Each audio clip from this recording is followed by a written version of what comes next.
Hi ಸ್ನೇಹಿತರೆ, ಎಲ್ರಿಗೂ ನಮಸ್ಕಾರ. ಮೈ ನೀಡ್ಸ್ ಆಫ್ ಕರ್ನಾಟಕ ಚಾನಲ್ಗೆ ತಮ್ಮೆಲ್ಲರಿಗೂ ಕೂಡ ಸ್ವಾಗತ.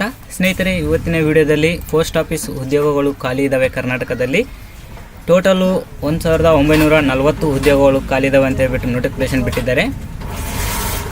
ಯಾವುದೇ ಪರೀಕ್ಷೆ ಇಲ್ಲ, SLC ಪಾಸ್ ಆದರೆ ಸಾಕು ಅಂತ ಹೇಳ್ಬಿಟ್ಟು ಹೇಳ್ತಾ ಇದ್ದಾರೆ. ಅದಕ್ಕೋಸ್ಕರ ಇವತ್ತಿನ ವಿಡಿಯೋದಲ್ಲಿ ಯಾವ್ಯಾವ ಜಿಲ್ಲೆಯಲ್ಲಿ ಎಷ್ಟೆಷ್ಟು ಪೋಸ್ಟ್ ಖಾಲಿ ಇದ್ದಾವೆ ಮತ್ತು ಅರ್ಜಿ ಸಲ್ಲಿಸುವುದು ಹೇಗೆ ಮೊಬೈಲಲ್ಲಿ ಅನ್ನೋದ್ರ ಬಗ್ಗೆ ಇವತ್ತಿನ ವಿಡಿಯೋದಲ್ಲಿ ಮಾಡ್ತಾ ಇದ್ದೀನಿ. ಯಾರು ಕೂಡ ಮಾಡಬೇಡಿ, ಫುಲ್ ವಿಡಿಯೋ ನೋಡಿದ್ರೆ ಮಾತ್ರ ಅರ್ಥ ಆಗುತ್ತೆ. ಯಾಕಂದರೆ ಒಂದೇ ಮಿಸ್ಟೇಕ್ ಆದರೆ ಯಾವುದೇ ಕಾರಣಕ್ಕೂ ಅರ್ಜಿ ಓಕೆ ಆಗೋದಿಲ್ಲ. ಬನ್ನಿ ಸ್ನೇಹಿತರೆ, ವಿಡಿಯೋ ಸ್ಟಾರ್ಟ್ ಮಾಡೋದಕ್ಕಿಂತ ಮುಂಚೆ ನನ್ನ ಚಾನಲ್ ಯಾರು ಫಸ್ಟ್ ಟೈಮ್ ನೋಡ್ತಾ ಇದ್ದರೆ ಚಾನಲ್ನ ಸಬ್ಸ್ಕ್ರೈಬ್ ಮಾಡ್ಕೊಳ್ಳೋದನ್ನು ಮರಿಬೇಡಿ. ಸ್ನೇಹಿತರೆ, ಮೊದಲನೇದಾಗಿ ನೀವು ಕ್ರೋಮ್ ಬ್ರೌಸರಲ್ಲಿ ಹೋಗ್ಬಿಟ್ಟು ಇಂಡಿಯಾ ಪೋಸ್ಟ್ GDS ಆನ್ಲೈನ್ ಅಂತ ಹಾಕಿ ಇಲ್ಲಿ ಆಗ್ತಿದ್ದಂಗೆ ಫಸ್ಟ್ ಪೇಜ್ ಈ ಥರ ಬಂದಿರುತ್ತೆ. ಈಗ ಮೊದಲನೇದಾಗಿ ನಾನು 3 ಆಪ್ಷನ್ನು ಇಂಪಾರ್ಟೆಂಟ್ ಆಗಿರ್ತಕ್ಕಂಥದ್ದು ಹೇಳ್ತೀನಿ. ಮೊದಲನೇದಾಗಿ ಲಾಸ್ಟ್ ಡೇಟ್ ಬಂದುಬಿಟ್ಟು, ಮೊದಲು ಸ್ಟಾರ್ಟಿಂಗ್ ಡೇಟ್ ಬಂದುಬಿಟ್ಟು 15/7/2024 ಸ್ಟಾರ್ಟ್ ಆಗ್ತಾಯಿದೆ. ಅಂದರೆ ಇದೇ ತಿಂಗಳಿನಿಂದ 15ನೇ ತಾರೀಕು ಸ್ಟಾರ್ಟ್ ಆಗಿದೆ. ಮತ್ತು ಕೊನೆಯ ದಿನಾಂಕ ಬಂದುಬಿಟ್ಟು 5ನೇ ತಾರೀಕು 8ನೇ ತಿಂಗಳಲ್ಲಿ ಲಾಸ್ಟ್ ಡೇಟ್ ಆಗಿದೆ. ಓಕೆನಾ ಸ್ನೇಹಿತರೆ, ಇದು ಫಸ್ಟ್ ಒನ್ ಇಂಪಾರ್ಟೆಂಟ್ ಇರ್ತಕ್ಕಂಥದ್ದು. ಎರಡನೇದು ಬಂದುಬಿಟ್ಟು ಡಾಕ್ಯುಮೆಂಟ್ಸ್ ಬಂದುಬಿಟ್ಟು ನಿಮಗೆ ಆಧಾರ್ ಕಾರ್ಡ್ ಇರಬೇಕು, ಜೊತೆಯಲ್ಲಿ ಮೊಬೈಲ್ ನಂಬರ್ ಲಿಂಕ್ ಆಗಿರಬೇಕು ಆಧಾರ್ ಕಾರ್ಡ್ಗೆ. ಅದೇ ರೀತಿ Gmail ID ಇರಬೇಕು ಮತ್ತು ನಿಮ್ಮ ಒಂದು 10th ಮಾರ್ಕ್ಸ್ ಕಾರ್ಡ್ ಇರಬೇಕು. ಓಕೆನಾ, ಇವಿಷ್ಟು 3 ಇದ್ದರೆ ನಿಮ್ಮ ಜೊತೆಯಲ್ಲಿ ನೀವು ಅರ್ಜಿನ ಸಲ್ಲಿಸ್ಬೋದು. ಮೂರನೇ ಆಪ್ಷನ್ ಏನಪ್ಪ ಅಂತಂದರೆ, ನೀವು ಕರ್ನಾಟಕದಲ್ಲಿ ಎಲ್ಲಿ ಎಷ್ಟೆಷ್ಟು ಯಾವ್ಯಾವ ಜಿಲ್ಲೆಯಲ್ಲಿ ಎಷ್ಟೆಷ್ಟು ಉದ್ಯೋಗಗಳು ಖಾಲಿ ಇದ್ದಾವೆ ಅನ್ನೋದು ಮೊದಲನೇದಾಗಿ ಇಲ್ಲಿ ನೀವು ತಿಳ್ಕೊಬೇಕಾದ್ರೆ ಇಲ್ಲಿ ಇದೆಯವಲ್ಲ, ಪ್ರತಿಯೊಂದು ರಾಜ್ಯಗಳ ಹೆಸರು ಇದೆ. ಆದರೆ ನಾವು ಕರ್ನಾಟಕದವರು, ಅದಕ್ಕೆ ಕರ್ನಾಟಕನ ಆಯ್ಕೆ ಮಾಡಿಕೊಂಡು ಇಲ್ಲಿ ಪ್ರತಿಯೊಂದು ಜಿಲ್ಲೆ ನಿಮ್ಮ ಒಂದು ಜಿಲ್ಲೆಯ ಹೆಸರು ಕಾಣಿಸ್ತಾ ಇರ್ತದೆ. ಇಲ್ಲಿಂದ ನೀವು ಇಲ್ಲಿ ನಿಮ್ಮ ಜಿಲ್ಲೆಯನ್ನು ಆಯ್ಕೆ ಮಾಡ್ಕೊಳ್ಳಿ. ಇಲ್ಲಿ ಓಕೆ ಅಂತ ಕ್ಲಿಕ್ ಮಾಡ್ತಾ ಇದ್ದಂಗೆ ಇಲ್ಲಿ ಪ್ರತಿಯೊಂದು ಕೂಡ ನಿಮ್ಮ ಒಂದು ಜಿಲ್ಲೆಯ ಹೆಸರುಗಳು ಬಂದಿರುತ್ತೆ. ನಿಮ್ಮ ಜಿಲ್ಲೆಯಲ್ಲಿ ಯಾವ್ಯಾವ ಪೋಸ್ಟ್ ಖಾಲಿ ಇದ್ದಾವೆ ಅನ್ನೋದ್ರ ಬಗ್ಗೆ ಇಲ್ಲಿ ಪ್ರತಿಯೊಂದು ಕೂಡ ಓಪನ್ ಆಗುತ್ತೆ. ಇಲ್ಲಿ ನಿಮ್ಮ ಊರು ಅಕ್ಕಪಕ್ಕ ಊರುಗಳು ನೋಡಿಕೊಂಡು ನಿಮ್ಮ ಊರದವರೇ ನೀವೇ ಆಗಬೇಕು ಅಂತ ಏನಿಲ್ಲ, ಯಾವ ಊರದವ್ರು ಹಾಕಿದ್ರು ಕೂಡ ಬರುತ್ತೆ. ಇದು ಪೋಸ್ಟ್ ಆಫೀಸ್. ಓಕೆನಾ ಸ್ನೇಹಿತರೆ, ಮತ್ತೆ ಬ್ಯಾಗ್ ಬನ್ನಿ.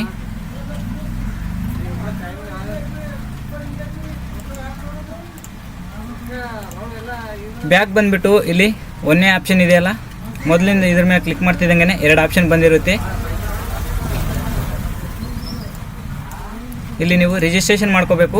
ರಿಜಿಸ್ಟ್ರೇಷನಲ್ಲಿ ಏನೇನಿರುತ್ತೆ ಫಸ್ಟ್ ಆಫ್ ಆಲ್ ಅಂತಂದರೆ, ಪ್ರತಿಯೊಬ್ಬರು ಕೂಡ ನೀಟಾಗಿ ಅರ್ಥ ಮಾಡ್ಕೊಳ್ಳಿ. ಒಂದೇ ಸ್ಟೆಪ್ ಕೂಡ ರಾಂಗ್ ಇನ್ಫಾರ್ಮೇಷನ್ ಕೊಡೋಕೆ ಹೋಗಬೇಡಿ. ಈ ಒಂದು ತಪ್ಪುಗಳು ಮಾಡಿದರೆ ಮಾತ್ರ ನಿಮಗೆ ಅರ್ಜಿ ಓಕೆ ಆಗೋದಿಲ್ಲ.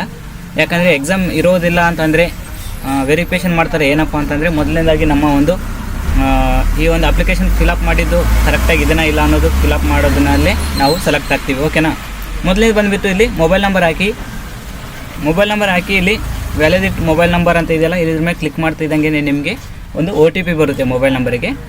ಈ OTP ಬಂದಮೇಲೆ OTP ಹಾಕಿ ಇಲ್ಲಿ. ಆಮೇಲೆ ನೆಕ್ಸ್ಟ್ ಬಂದುಬಿಟ್ಟು Gmail, ಈ 2ನೇ ಬಾಕ್ಸಲ್ಲಿ ನಿಮ್ಮ ಒಂದು Gmail ID ಹಾಕ್ಬಿಟ್ಟು ಇಲ್ಲಿ ವ್ಯಾಲಿಡಿಟಿ ಇಮೇಲ್ ಅಂತ ಇದೆಯಲ್ಲ, ಇಲ್ಲಿಂದ ನೀವು ಕ್ಲಿಕ್ ಮಾಡ್ತಿದ್ದಂಗೆ ನಿಮಗೆ ನಿಮ್ಮ ಒಂದು Gmail IDಗೆ ಒಂದು OTP ಬಂದಿರುತ್ತೆ. OTP ಹಾಕಿ. ಆಮೇಲೆ OTP ಹಾಕ್ತಿದ್ದಂಗೆ 2ರಲ್ಲಿ ನಿಮಗೆ ಗ್ರೀನ್ ಬರಬೇಕು. ಇಲ್ಲಿ ತೋರಿಸ್ತೀನಿ ನೋಡಿ, ನಾನು ಆಲ್ರೆಡಿ ಹಾಕಿದ್ದೀನಿ, ಅದಕ್ಕೋಸ್ಕರ ಅಲ್ಲಿ ತೋರಿಸ್ತಾ ಇಲ್ಲ. ನೀವು ಇವೆರಡು ಕೂಡ ಸಕ್ಸಸ್ಫುಲ್ ಅಂತ ಹೇಳ್ಬಿಟ್ಟು ಬರಬೇಕು. ಆಮೇಲೆ 3ನೇದರಲ್ಲಿ ನಿಮ್ಮ ಒಂದು ಆಧಾರ್ ಕಾರ್ಡಲ್ಲಿ ಮಾರ್ಕ್ಸ್ ಕಾರ್ಡಲ್ಲಿ ಇದ್ದಂಗೆ ಸೇಮ್ ಟು ಸೇಮ್ ಇರ್ತಂಗೆ ನಿಮಗೆ ಇಲ್ಲಿ ನಿಮ್ಮ ಒಂದು ನೇಮನ್ನು ಟೈಪ್ ಮಾಡಿ. ಇಲ್ಲಿ ಕೆಳಗಡೆ ನಿಮ್ಮ ಫಾದರ್ ಅಥವಾ ಮದರ್ ನೇಮ್ನ ಎಂಟ್ರ್ ಮಾಡಬೇಕು 4ನೇ ಸ್ಟೆಪ್ಪಲ್ಲಿ. 5ನೇ ಸ್ಟೆಪ್ಪಲ್ಲಿ ನಿಮ್ಮ ಒಂದು ಡೇಟ್ ಆಫ್ ಬರ್ತ್ ಹಾಕಿ, ನಿಮ್ಮ ಒಂದು ಮಾರ್ಕ್ಸ್ ಕಾರ್ಡಲ್ಲಿ ಇರ್ತಕ್ಕಂಥ ಡೇಟ್ ಆಫ್ ಬರ್ತು ಆಧಾರ್ ಕಾರ್ಡಲ್ಲಿ ಮ್ಯಾಚ್ ನೋಡಿಕೊಂಡು ಯಾವುದೇ ಒಂದು ರಾಂಗ್ ಇರಬಾರ್ದು, 2 ಕೂಡ ಸೇಮ್ ಇರ್ತಕ್ಕಂಥ ಒಂದು ಡೇಟ್ ಆಫ್ ಬರ್ತನ್ನ ಇಲ್ಲಿ ಎಂಟ್ರ್ ಮಾಡಿ.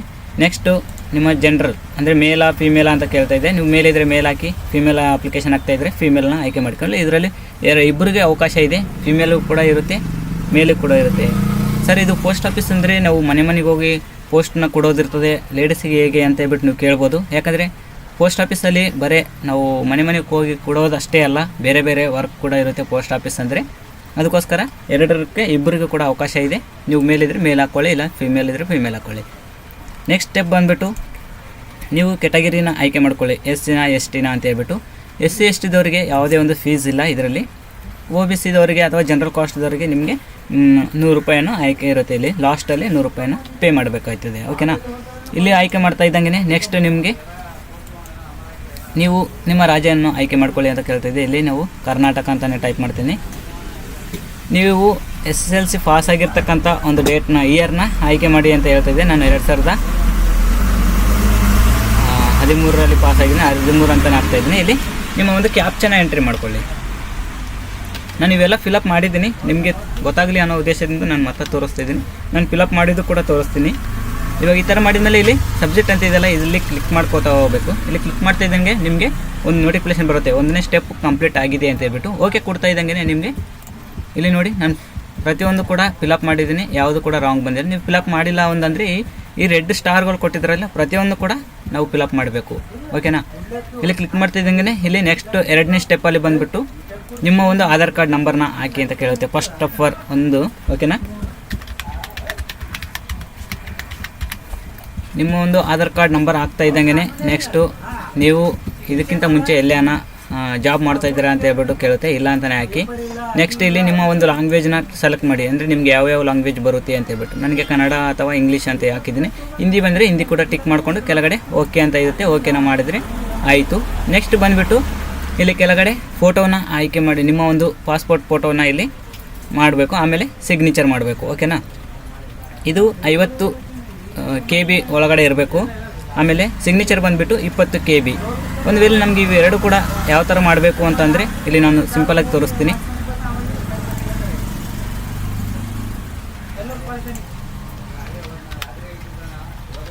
JPG 50 KB ಅಂತ ಇದೆಯಲ್ಲ, ಇಲ್ಲಿ ಕ್ಲಿಕ್ ಮಾಡ್ತಿದ್ದಂಗೆ ನಮಗೆ ಫಸ್ಟ್ ಪೇಜ್ ಈ ಥರ ಬಂದಿರುತ್ತೆ. ಇಲ್ಲಿ ಕ್ಲಿಕ್ ಮಾಡ್ಕೊಳ್ಳಿ. ಇಲ್ಲಿ ನಾವು ಫೋಟೋನ ಸೆಲೆಕ್ಟ್ ಮಾಡ್ಕೋಬೇಕು. ನಾನು ಇವಾಗ ಫೋಟೋನ ಸೆಲೆಕ್ಟ್ ಮಾಡ್ತಾ ಇದ್ದಂಗೆ ಇಲ್ಲಿ ನಮಗೆ ಹಲವಾರು ಆಪ್ಷನ್ಸ್ ಬಂದಿದ್ದಾವೆ. ಡೈರೆಕ್ಟಾಗಿ ನಮಗೆ ಎಷ್ಟು MB ಬೇಕು ಅನ್ನೋದು ಇಲ್ಲಿ ಸೈಜ್ ನೋಡ್ಕೊಳ್ಳಿ. JPGಯಲ್ಲಿದೆ 50 KB, ನಮಗೆ 50 ಕೇಳಿದರೆ 15 ಹಾಕ್ತಾಯಿದ್ದೀನಿ. ಇಲ್ಲ ಅದಕ್ಕಿಂತ ಕಡಿಮೆ ಬೇಕಂದರೆ 10 KBನೂ ಕೂಡ ಹಾಕೋಬೋದು, 20 ಇಲ್ಲಿ ಸೆಲೆಕ್ಟ್ ಮಾಡ್ಕೋಬೇಕು. ವೀಜ್ ಪ್ರೊಸೆಸಿಂಗ್ ಇದೆ, ನೀವು ಇದೇ ಥರ ಕ್ಲಿಕ್ ಮಾಡ್ಕೊಳ್ಳಿ. ವಿಡಿಯೋ ಲಾಂಗ್ ಆಗುತ್ತೆ, ಇದನ್ನು ನಾನು ಆಮೇಲೆ ಮಾಡ್ತೀನಿ. ಬೇಕಿದ್ರೆ ನೀವು ಕಮೆಂಟ್ ಬಾಕ್ಸಲ್ಲಿ ಕಮೆಂಟ್ ಮಾಡಿ, ನಾನು ಇದ್ರ ಬಗ್ಗೆ ಒಂದು ವಿಡಿಯೋ ಮಾಡಿಕೊಡ್ತೀನಿ. ಈಗ 2 ಕ್ಲಿಕ್ ಆಗ್ತಾ ಇದ್ದಂಗೆ ನಾವು ನೆಕ್ಸ್ಟ್ ಪೇಜಲ್ಲಿ ಹೋಗೋಕ್ಕೆ ಇದು 2ನೇ ಸ್ಟೆಪ್ಪು. ಓಕೆ ಆಯಿತು. ಇಲ್ಲಿ ನಾವು ಕೊಟ್ಟಿರ್ತಕ್ಕಂಥ ಪ್ರತಿಯೊಂದು ಕೂಡ ನೀಟಾಗಿ ನೋಡ್ಕೊಳ್ಳಿ. ಯಾವುದಾದ್ರೂ ರಾಂಗ್ ಇತ್ತಂದರೆ ಅಲ್ಲಿಂದ ನೀವು ಮತ್ತೆ ರಿಟರ್ನ್ ಹಾಕೊಳ್ಳೋಕ್ಕೆ ಆಪ್ಷನ್ ಇರುತ್ತೆ. ಯಾಕಂದರೆ ಇದೊಂದು ಪೇಜ್ ಓಕೆ ಕೊಟ್ಟರೆ ನೀವು ಯಾವುದೇ ಕಾರಣಕ್ಕೂ ಮತ್ತೊಂದು ಆಪ್ಷನ್ ಇರೋದಿಲ್ಲ. ಓಕೆನಾ? ಇಲ್ಲಿ ನಾನು ಇಲ್ಲಿ ಟಿಕ್ ಮಾಡಿಕೊಂಡು ಇಲ್ಲಿ ಓಕೆನಾ ಮಾಡ್ತಾಯಿದ್ದೀನಿ. ಇದೆಲ್ಲ ಕೂಡ ಲೈವಲ್ಲೇ ಮಾಡ್ತಾಯಿದ್ದೀನಿ. ನೀವು ನೋಡಿ, ಇದೊಂದು ಅಪ್ಲಿಕೇಶನ್ ನಂಬರ್ನ ನೀವು ಕಾಪಿ ಮಾಡಿ ಇಟ್ಕೋಬೇಕು. ಯಾಕಪ್ಪ ಅಂದರೆ ನೀವು ಒಂದು ವೇಳೆ ಅರ್ಧಕ್ಕೆ ಸ್ಟಾಪ್ ಮಾಡಿದ್ರೂ ಕೂಡ ನೀವು ಮತ್ತೆ ಕಂಟಿನ್ಯೂ ಮಾಡ್ಬೋದು. ಈ ಒಂದು ಅರ್ಜಿ ಅಪ್ಲಿಕೇಶನ್ ನಂಬರ್ ಇದ್ದರೆ ಕಂಪ್ಲೀಟ್ ಆಯಿತು. ಆಮೇಲೆ ನಾನು ನೆಕ್ಸ್ಟ್ ಪ್ರೊಸೆಸಿಂಗ್ನೇ ಹೋಗ್ತಾಯಿದ್ದೀನಿ. ಇಲ್ಲಿ ನಾವು ಅಪ್ಲಿಕೇಶನ್ ನಂಬರ್ ಬಂದಿದೆ, ಮತ್ತು ನಾನು ಕರ್ನಾಟಕದಲ್ಲಿ ಹಾಕ್ತಾಯಿದ್ದೀನಿ, ಅದಕ್ಕೋಸ್ಕರ ಕರ್ನಾಟಕ ಅಂತ ಸೆಲೆಕ್ಟ್ ಮಾಡ್ತಾಯಿದ್ದೀನಿ. ಓಕೆ ಮಾಡ್ತಾಯಿದ್ದಂಗೆ ನಮ್ಮ ಮೊಬೈಲ್ ನಂಬರ್ಗೆ ಮತ್ತೊಂದು OTP ಬಂದಿದೆ, ಆಧಾರ್ ಕಾರ್ಡ್ಗೆ ಲಿಂಕ್ ಇರತಕ್ಕಂಥ ಮೊಬೈಲ್ ನಂಬರ್ಗೆ ಅಂತ ಹೇಳ್ಬಿಟ್ಟು ನಾನು OTPನ ಎಂಟರ್ ಮಾಡ್ತಾಯಿದ್ದೀನಿ. ಸ್ನೇಹಿತರೆ, ಇದರಲ್ಲಿ OTP ಯಾವ ಥರ ಬರುತ್ತೆ ಅಂತಂದರೆ ಲೆಟರ್ ABCDಯಲ್ಲಿ ಒಂದು 2 ಅಕ್ಷರ ಬಂದಿರುತ್ತೆ, ಮತ್ತು ನಾವು ಇಲ್ಲಿ ಅಕ್ಷರಗಳಲ್ಲೇ ಟೈಪ್ ಮಾಡಬೇಕಾಗುತ್ತೆ. ನನಗೆ 4DA ಈ ಥರ ಹಾಕ್ಕೊಂಡು ಇಲ್ಲಿ ಕೆಳಗಡೆ ಕ್ಯಾಪ್ಚನ್ನ ಎಂಟ್ರಿ ಮಾಡಿ. ನೀವು ಮೊಬೈಲಲ್ಲಿ ಇದ್ದರೆ ಸ್ವಲ್ಪ ಜೂಮ್ ಮಾಡಿಕೊಂಡು ನಿಧಾನಕ್ಕೆ ಹಾಕಿ, ಪರವಾಗಿಲ್ಲ, ಸ್ಪೀಡ್ ಅಂತ ಏನಿಲ್ಲ. ಓಕೆನಾ? ಒಂದು ಸಿಸ್ಟಮಲ್ಲಿ ಹಾಕ್ತಿದ್ದೀನಿ, ನಾವು ಸ್ಪೀಡ್ ಹಾಕ್ಬೋದು ಸಿಸ್ಟಮಲ್ಲಾದರೆ. ಲ್ಯಾಪ್ಟಾಪ್ ಅಥವಾ ಸಿಸ್ಟಮಲ್ಲಿ ನೀವು ಸ್ಪೀಡ್ ಹಾಕೋಕ್ಕೆ ಒಂದು ಆಪ್ಷನ್ ಇರುತ್ತೆ. ಆದರೆ ಮೊಬೈಲಲ್ಲಿ ಮಾತ್ರ ಜೂಮ್ ಮಾಡ್ಕೋಬೇಕು, ಮತ್ತು ಟಿಕ್ ಮಾರ್ಕ್ ಮಾಡೋದು ಯಾವುದಾನ ಬಾಕ್ಸ್ಗಳು ಬಿಟ್ಟಿರ್ತೀರಿ, ಅದಕ್ಕೋಸ್ಕರ ನಿಧಾನಕ್ಕೆ ಹಾಕ್ಕೊಳ್ಳಿ. ಓಕೆನಾ? ಇಷ್ಟು ಪ್ರೊಸೆಸಿಂಗ್ ಓಪನ್ ಆದಮೇಲೆ ಇವಾಗ ಸ್ಟಾರ್ಟ್ ಆಗುತ್ತೆ. ನಾವು ರಿಜಿಸ್ಟ್ರೇಷನ್ ಆದೀವಿ ಜಸ್ಟ್ ಇವಾಗ ಅಪ್ಲಿಕೇಶನ್ ಫಾರ್ಮ್ ಫಿಲಪ್ ಮಾಡಬೇಕು. ಇಲ್ಲಿ ನೋಡಿ, ಅಪ್ಲಿಕೇಶನ್ ಫಾರ್ಮಲ್ಲಿ ಕೂಡ ಏನೂ ಇಲ್ಲ, ನಮ್ಮ ಆಧಾರ್ ಕಾರ್ಡಲ್ಲಿ ಇರ್ತಕ್ಕಂಥದ್ದೇ ಒಂದು ನಿಮ್ಮ ಮನೆಯ ಅಡ್ರೆಸ್ನ ಡೋರ್ ನಂಬರ್ ಅಂತ ಇರ್ತೀವಲ್ಲ, ಹೋಮ್ ನಂಬರು ಡೋರ್ ನಂಬರ್ ಅಂತ ಹೇಳ್ಬಿಟ್ಟು ಅಲ್ಲಿದ್ದರೆ ಹಾಕಿ, ಇಲ್ಲಾಂದರೆ ಯಾವುದನ್ನ ಒಂದು ನಿಮ್ಮ ಊರಿನ ಅಡ್ರೆಸ್ದು ಯಾವುದನ್ನ ಒಂದು ಹಾಕ್ಬಿಡಿ, ಬರುತ್ತೆ. ಓಕೆನಾ? ಸ್ಟೇಟ್ ನಾನು ಇಲ್ಲಿ ಹಾಕ್ತಾಯಿದ್ದೀನಿ, ನೀವು ಕೂಡ ಅದೇ ಥರ ನಿಮ್ಮ ಒಂದು ವಿಲೇಜಿನ ಹಾಕ್ಕೊಳ್ಳಿ. ಆಮೇಲೆ ಪಂಚಾಯತ್ ಯಾವುದು ಬರುತ್ತೆ ಅಂತ ಕೇಳ್ತಾ ಇದ್ದಾರೆ. ಪ್ರೆಸೆಂಟ್ ನೀವು ಇದ್ದಿದ್ದು ಊರು, ಪ್ರೆಸೆಂಟು 58305.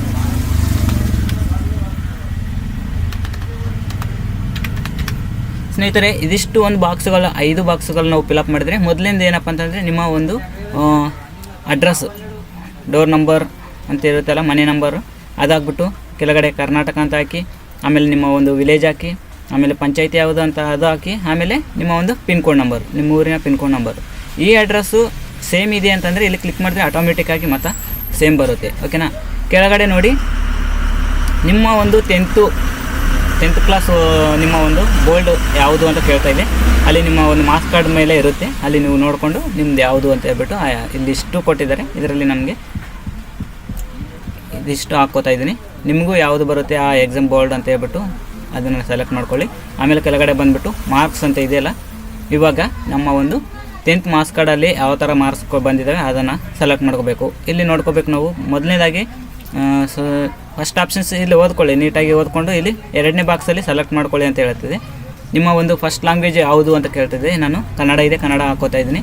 ಇಲ್ಲಿ ಫಸ್ಟ್ ಒಂದಾದಮೇಲೆ ನೆಕ್ಸ್ಟ್ 2ನೇ ಬಾಕ್ಸಲ್ಲಿ ಕನ್ನಡ ಹಾಕೊಳ್ಳಿ. ಇದನ್ನು ನೋಡ್ಕೋಬೇಕಿಲ್ಲಿ ಫಸ್ಟ್ ಆಪ್ಷನ್ಸ್ ಇದನ್ನು ಹಾಕೋತಾ ಇದ್ದೀನಿ. ನನಗೆ 65 ಬಂದಿದೆ, ಹಾಕೋತಾ ಇದ್ದೀನಿ. ಕನ್ನಡದಲ್ಲಿ 95 ಬಂದಿದೆ, ನಾನು 95 ಹಾಕೋತಾ ಇದ್ದೀನಿ. ಆಮೇಲೆ ಮ್ಯಾಥಮೆಟಿಕ್ಸ್ ಅಂತ ಇದೆ, ಇಲ್ಲಿ ಕೂಡ ನನಗೆ 50 ಬಂದಿದೆ, 50 ಹಾಕ್ತಾಯಿದ್ದೀನಿ.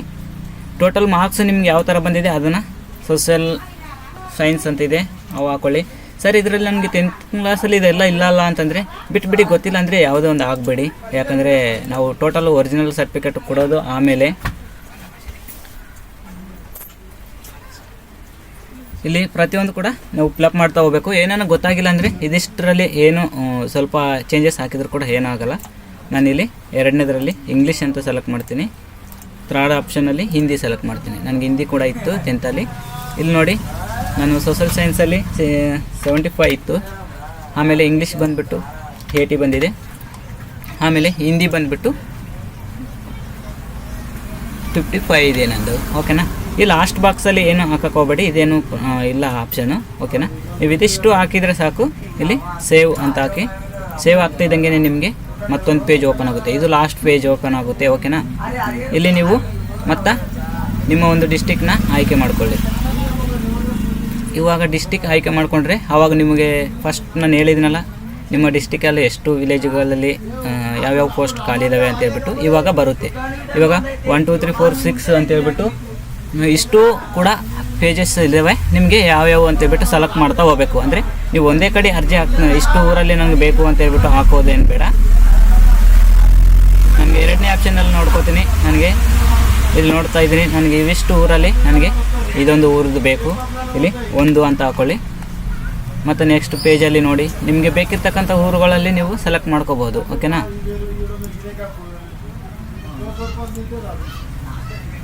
ಇಲ್ಲಿ ಚೆಕ್ ಮಾಡ್ತಾ ಇದ್ದರೆ ನನಗೆ ಕೊಲ್ಲೂರು ಅಂತ ಇದೆಯಲ್ಲ, ಇದು 2ನೇದು. ನನಗೆ ಟೋಟಲ್ 3 ಕಡೆ ನನಗೆ ಅಪ್ಲಿಕೇಶನ್ ಕೊಡ್ತಾ ಇದ್ದೀನಿ.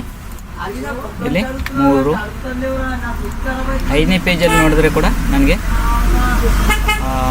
ಲಿಂಗದಲ್ಲಿ ಅಂತ ಇದೆಯಲ್ಲ, ಇದು ನಮ್ಮ 3 ಸೈಡ್ ಇದೆ. ಅದಕ್ಕೋಸ್ಕರ ನಾನು 4ನೇದು ತೊಗೋತಾ ಇದ್ದೀನಿ.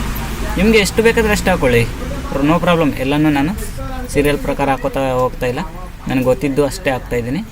ಯಾಕಂದರೆ ಒಂದು ವೇಳೆ ಚಾಯ್ಸ್ ಆಯಿತು ಅಂದರೆ ನಮಗೆ ಅಲ್ಲಿಗೆ ಇಂಟರ್ವ್ಯೂ ಕೊಡ್ಬೋದು. ನಾನು 5 ಸೆಲೆಕ್ಟ್ ಮಾಡ್ತೀನಿ. ಅಂದರೆ ನೀವು ನೋಡಿದ್ರಲ್ಲ 1ನೇ ಪೇಜಲ್ಲಿ ನನಗೆ ಗೊತ್ತಿದ್ದು ಊರಿತ್ತು, ನನಗೆ ಓಕೆ ಮಾಡಿದ್ದೀನಿ. ಆಮೇಲೆ ಇಲ್ಲಿ ಟಿಕ್ ಮಾಡ್ಕೊಳ್ಳಿ. ಟಿಕ್ ಮಾಡಿಕೊಂಡು ಸೇವ್ ಪ್ರೊಸೀಡ್ ಅಂತ ಇದೆಯಲ್ಲ, ಇಲ್ಲಿ ಕ್ಲಿಕ್ ಮಾಡ್ತಾಯಿದ್ರೆ ನಿಮಗೆ ಸಬ್ಜೆಕ್ಟ್ ಸಕ್ಸಸ್ಫುಲ್ ಅಂತ ಬಂದಿದೆ. ಇಲ್ಲಿ ಸಕ್ಸಸ್ಫುಲ್ ಆಯಿತು. ಇಲ್ಲಿ ನೀವು ನೋಡ್ತಾ ಇದ್ದೀರಲ್ಲ ಈ ಥರ ಒಂದು ಓಕೆ ಆಯಿತು. ಆಮೇಲೆ ಇಲ್ಲಿ ನೀವು ನೋಡ್ತಾ ಇದ್ದರೆ 100 ರೂಪೀಸ್ ಪೇ ಮಾಡಿ ಅಂತ ಹೇಳ್ತಾ ಇದೆ.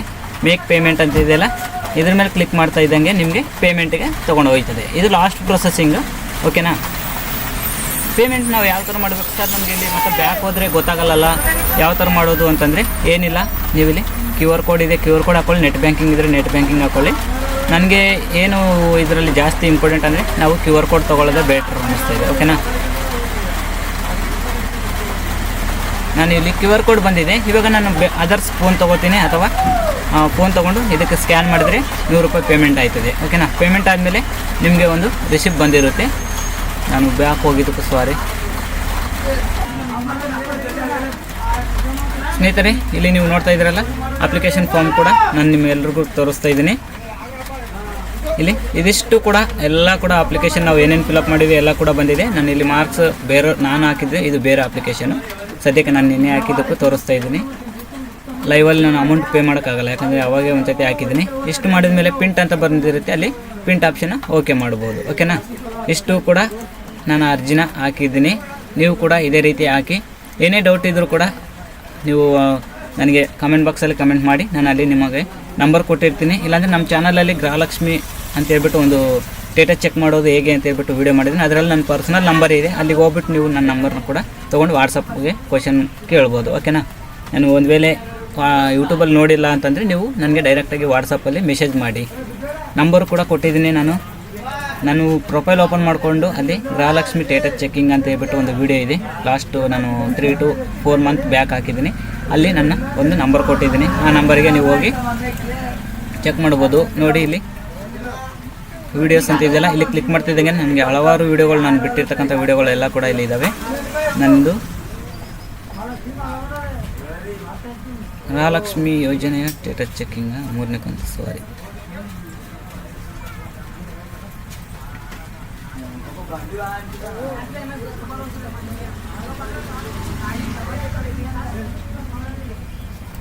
ಈ ವಿಡಿಯೋದಲ್ಲಿ ಇದೆ, ನೀವು ಕೂಡ ಅಲ್ಲಿಂದ ನೋಡಿ ನನಗೆ ಕಮೆಂಟ್ ಮಾಡ್ಬೋದು. ಅಲ್ಲಿಂದ ನೋಡಿ ನೀವು ವಾಟ್ಸಪ್ಪಲ್ಲಿ ಬಂದು ಕಮೆಂಟ್ ಮಾಡಿ. ಇಲ್ಲಾಂದರೆ ನಿಮಗೆ ಕಮೆಂಟ್ ಬಾಕ್ಸಲ್ಲಿ ನನಗೆ ನಂಬರ್ ಸೆಂಡ್ ಮಿ ಅಂತಂದರೆ ನಾನು ನಂಬರ್ನ ಕೊಡ್ತೀನಿ.